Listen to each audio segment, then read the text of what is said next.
Welcome to my personal presentation. So for my oral presentation, I'll go through and introduce what is a Mogao Cave be. So I have been in this place since I was 17 years old, and it's really special place that I saw. So let me give you some introduction first. So this place is actually located in the Gansu province. Is called Dunhuang City. I believe that's located west of the China. We officially find this place in 1961, and the world announced this place to be World National Reserve in 1987 because there's already been a super long while history.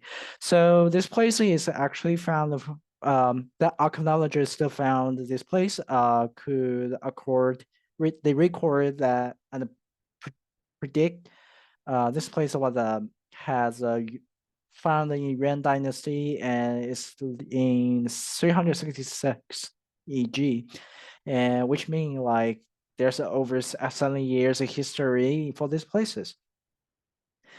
So archaeologists find this place actually is above 500 caves, but the more accurate number is 492 caves, and each of the caves already have the over 2,000 paints and a few of the statues of the Buddha.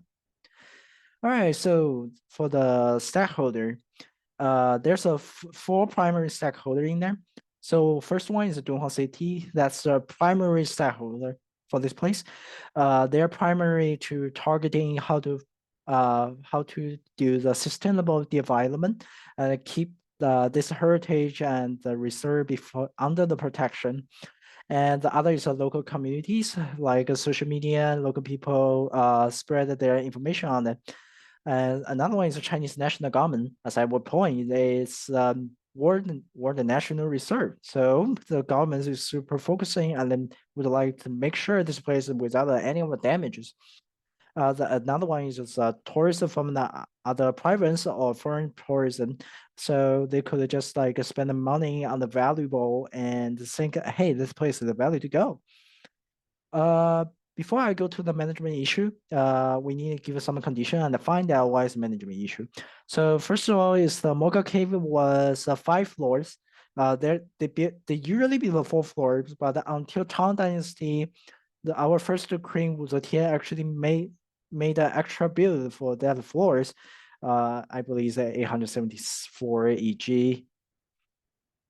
and it is a wood structure, so it really get it easier be decay and really get it wet, and the environmental impact is super strong. So for those painting, it's not like our current society's technology stuff. The Asian painting is really easier to fade off. So if the wet passage get increasing, which will damage those paint condition, and it will be really messed up. You cannot see any of them. So yeah, this is some of the Buddha's art we found in the Mogao Cave.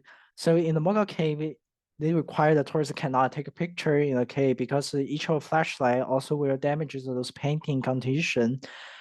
It totally will just be the blacked out, and there's a lot of detail actually just be damaged and fade away. So yeah, just don't do anything that actually damages our heritage. So the issue we actually find in the reserve is overcrowding. This place is not really big and only 5 floors. The made actually by the wood. So this construction would be really easy to be damages.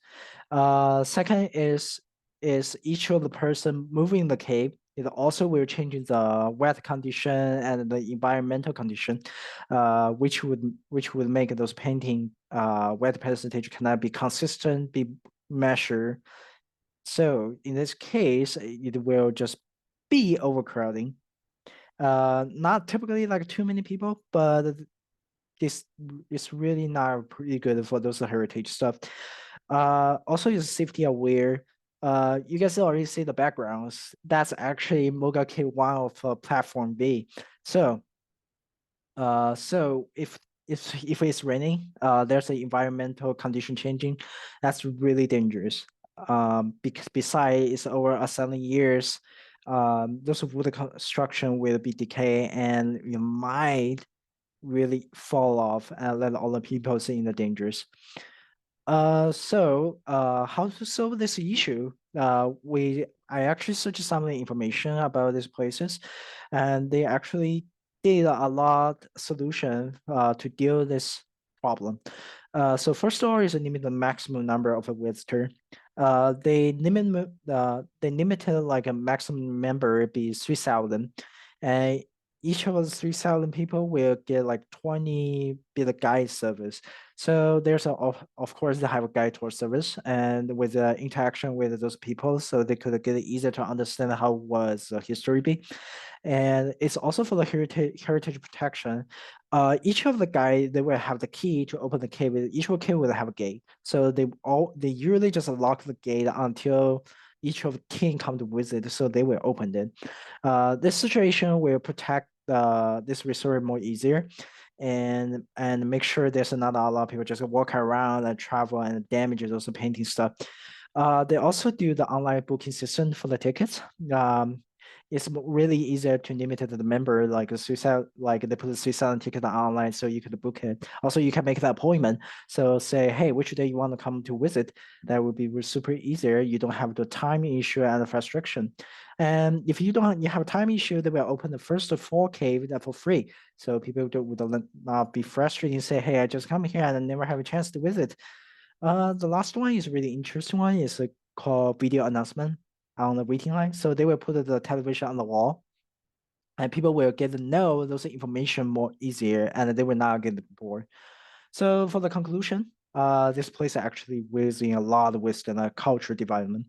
They will just keep buying us with the historical knowledge and stuff.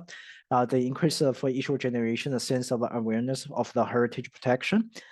Um, the last one is this place is really super satisfying for the tourists, and it always within a high quality. You can say what is a painting and status be, and it's really good fair strategies to keep their management issue under the control.